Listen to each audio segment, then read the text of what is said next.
Hello guys, എല്ലാവർക്കും വീഡിയോയിലേക്ക് സ്വാഗതം. ഇന്ന് നമ്മൾ പ്രിവ്യൂ ചെയ്യുമ്പോൾ ഇന്ത്യൻ നമീബിയ മാച്ചിൻ്റെ ഒരു 11 ആട്ടോ. ഇഷാൻ കിഷൻ ചെറിയ പരിക്കുണ്ടായിരുന്നു, പക്ഷേ പുള്ളിയുടെ പരിക്ക് ഭേദമായി എന്നാണ് ഇപ്പം പുറത്തു വരുന്ന റിപ്പോർട്ട്. ബുംറയുടെ മതിൽ ചെറിയ പരിക്ക് പറ്റിയതാണ്. പിന്നെ അഭിഷേക് ശർമ്മ കളിക്കാൻ ചാൻസ് വളരെ കുറവാണ്. ഇനി ആ സ്ഥാനത്തേക്ക് സഞ്ജു സാംസൺ ആണോ അതോ ഓൾറൗണ്ടർ വാഷിംഗ്ടൺ സുന്ദറാണോ വരുന്നതെന്ന് അറിയില്ല. പക്ഷേ എന്തുകൊണ്ട് സഞ്ജുവിനാണ് ചാൻസ് കൂടുതൽ. ഏറ്റവും പ്രതീക്ഷിച്ച സഞ്ജു തന്നെയാണ്. പക്ഷേ ഇവർക്കൊക്കെ തിരികെ കയറ്റാൻ ഓരോ കാരണങ്ങൾ മതിയല്ലോ. വാഷിംഗ്ടൺ ഗംഭീറിൻ്റെ വലം കൈയാണ്, വരാൻ സാധ്യതയുണ്ട്. സഞ്ജു വരട്ടെ എന്ന് നമുക്ക് പ്രാർത്ഥിക്കാം. പിന്നെ അതുപോലെ ടീമിൻ്റെ 11 വന്നു കഴിഞ്ഞാൽ സഞ്ജു സാംസൺ ഓർ വാഷിംഗ്ടൺ സുന്ദർ, ഇഷാൻ കിഷൻ, സൂര്യകുമാർ യാദവ്, തിലക് വർമ്മ, ഹർദിക് പാണ്ഡ്യ, റിങ്കു സിംഗ്, ശിവൻ ദൂബെ, അക്സർ പട്ടേൽ,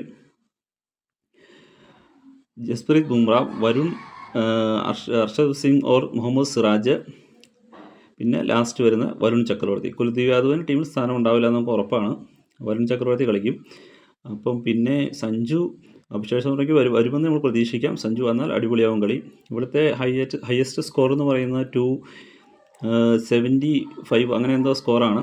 മിനിമം 200 അവിടെ കളിക്കാറുണ്ട്. ചെറിയ ഗ്രൗണ്ടാണ്, ചെറിയ 6ഉം 4ഉം ആണ്. അതുകൊണ്ട് സഞ്ജു കളിച്ച് കഴിഞ്ഞാൽ സഞ്ജുവിന് ഫോമായ രക്ഷപ്പെട്ടു. പിന്നീട് പുള്ളിക്ക് മൊത്തം ബാട്ടിലക്കാലോ. എന്തായാലും ടീം ഇന്ത്യ ജയിക്കട്ടെ. ഒരു 200 എന്നുള്ളത് 250 എന്തായാലും ഇന്ത്യ നേടുമെന്ന് പ്രതീക്ഷിക്കാം. അപ്പോൾ നമുക്ക് അടുത്ത ലൈവിൽ കാണാം. Bye bye.